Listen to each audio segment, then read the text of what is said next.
Digital bale counter ಹೇಗೆ connect ಮಾಡುವುದು ಎಂದು ನೋಡೋಣ.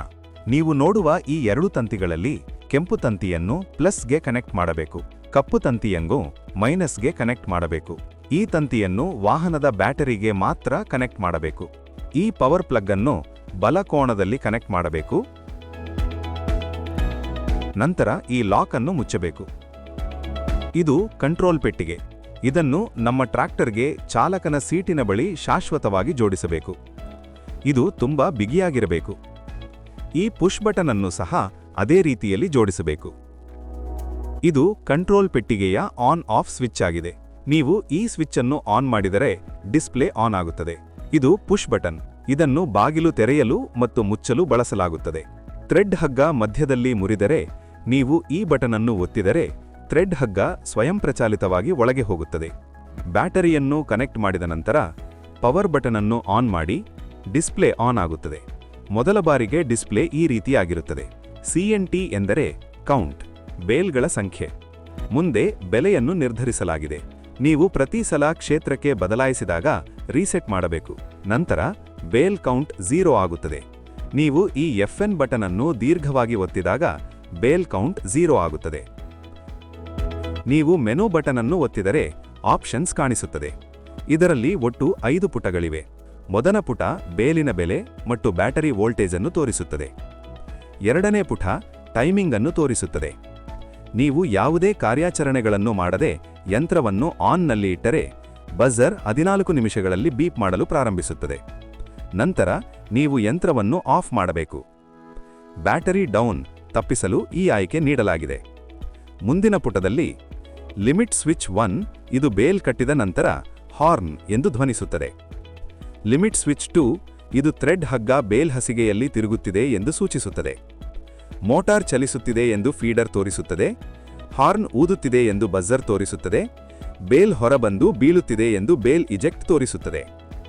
ಇವುಗಳಲ್ಲಿ ಪ್ರತಿಯೊಂದು ಆಪರೇಟ್ ಆಗಿದ್ದರೆ ಆನ್ ಸ್ಟೇಟಸ್ ಬಾಕ್ಸ್ ಮತ್ತು ವೈರಿಂಗ್ನಲ್ಲಿ ಯಾವುದೇ ಸಮಸ್ಯೆ ಇಲ್ಲ ಎಂದು ತೋರಿಸುತ್ತದೆ.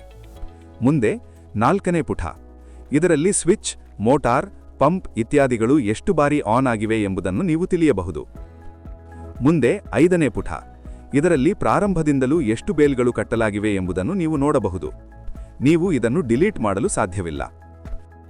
ಮುಂದೆ ಬೇಲ್ ನಿರ್ಗಮನ ಸಮಯ ಅಥವಾ ಬೇಲ್ ಸುತ್ತುವ ಸಮಯವನ್ನು ಹೇಗೆ ಬದಲಾಯಿಸುವುದು ಎಂದು ನೋಡೋಣ.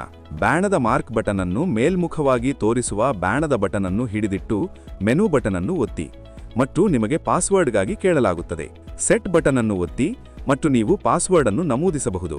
ಪಾಸ್ವರ್ಡ್ 0059 ಅನ್ನು ನಮೂದಿಸಿ ಮತ್ತು ಸೆಟ್ ಬಟನ್ ಅನ್ನು ಒತ್ತಿ. ಅದು ಓಪನ್ ಆಗುತ್ತದೆ. ಬೇಲ್ ಅನ್ನು ಕಟ್ಟಿದ ನಂತರ ಡೋರ್ ಓಪನ್ ಮಾಡುವ ಸಮಯ ಡಿಲೇ ಟೈಮ್. ಡೋರ್ ಓಪನ್ ಮಾಡಿ ಮತ್ತು ಮತ್ತೆ ಕ್ಲೋಸ್ ಆಗುವ ಸಮಯ ಬೇಲ್ ಇಜೆಕ್ಟಿಂಗ್ ಟೈಮ್. ಯಾವುದೇ ಕಾರ್ಯಾಚರಣೆಗಳನ್ನು ಮಾಡದೆ ಯಂತ್ರವನ್ನು ನಿಲ್ಲಿಸುವ ಸಮಯ ಐಡಿಯಲ್ ವಾಚಿಂಗ್ ಟೈಮ್. ಇದು 14 ನಿಮಿಷಗಳ ನಂತರ ಬಜರ್ ಬೀಪ್ ಮಾಡಲು ಪ್ರಾರಂಭಿಸುತ್ತದೆ. ಮುಂದಿನ ಪುಟದಲ್ಲಿ ಬ್ಯಾಟರಿ ವೋಲ್ಟೇಜ್ ಮಿತಿಯನ್ನು ಸೆಟ್ ಮಾಡಲಾಗಿದೆ. ಲೋ ವೋಲ್ಟೇಜ್ ಅನ್ನು 11ಕ್ಕೆ ಮತ್ತು ಹೈ ವೋಲ್ಟೇಜ್ ಅನ್ನು 13.5ಗೆ ಸೆಟ್ ಮಾಡಲಾಗಿದೆ. ಈ ಸಂದರ್ಭದಲ್ಲಿ ವೋಲ್ಟೇಜ್ 11ಕ್ಕಿಂತ ಕಡಿಮೆ ಅಥವಾ 13.5ಗಿಂತ ಹೆಚ್ಚಾಗಿದ್ದರೆ ಈ ಬಾಕ್ಸ್ ಆನ್ ಆಗುವುದಿಲ್ಲ. ಇದರಲ್ಲಿ ನೀವು ಸೆಟ್ ಬಟನ್ ಅನ್ನು ಬಳಸಿ ಈ ಮೌಲ್ಯವನ್ನು ಬದಲಾಯಿಸಬಹುದು. ನೀವು ಎಸ್ಕೇಪ್ ಬಟನ್ ಅನ್ನು ಒತ್ತಿದರೆ ನೀವು ಈ ಮುಖ್ಯ ಮೆನ್ಯುಗೆ ಬರುತ್ತೀರಿ. ಬೇಲಿನ ಬೆಲೆಯನ್ನು ಹೇಗೆ ಬದಲಾಯಿಸುವುದು ಎಂದು ನೋಡೋಣ. ನೀವು ಆರೋ ಬಟನ್ ಅನ್ನು ಕೆಳಗಡೆ ಒತ್ತಿ ಹಿಡಿದು ಮೆನು ಬಟನ್ ಅನ್ನು ಒತ್ತಿದರೆ ನಿಮಗೆ ಪಾಸ್ವರ್ಡ್ಗಾಗಿ ಕೇಳಲಾಗುತ್ತದೆ. ಸೆಟ್ ಬಟನ್ ಅನ್ನು ಒತ್ತಿ ಮತ್ತು ನೀವು ಪಾಸ್ವರ್ಡ್ ಅನ್ನು ನಮೂದಿಸಬಹುದು.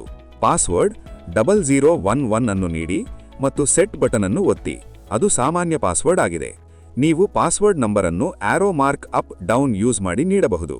ಇದರಲ್ಲಿ ನೀವು ಸೆಟ್ ಮತ್ತು ಆರೋ ಬಟನ್ ಅನ್ನು ಬಳಸಿ ಬೆಲೆಯನ್ನು ಬದಲಾಯಿಸಬಹುದು.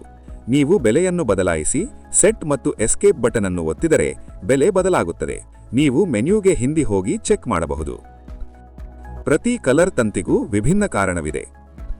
ನೀಲಿ ತಂತಿ ಪಂಪ್ಗೆ ಹೋಗುತ್ತದೆ.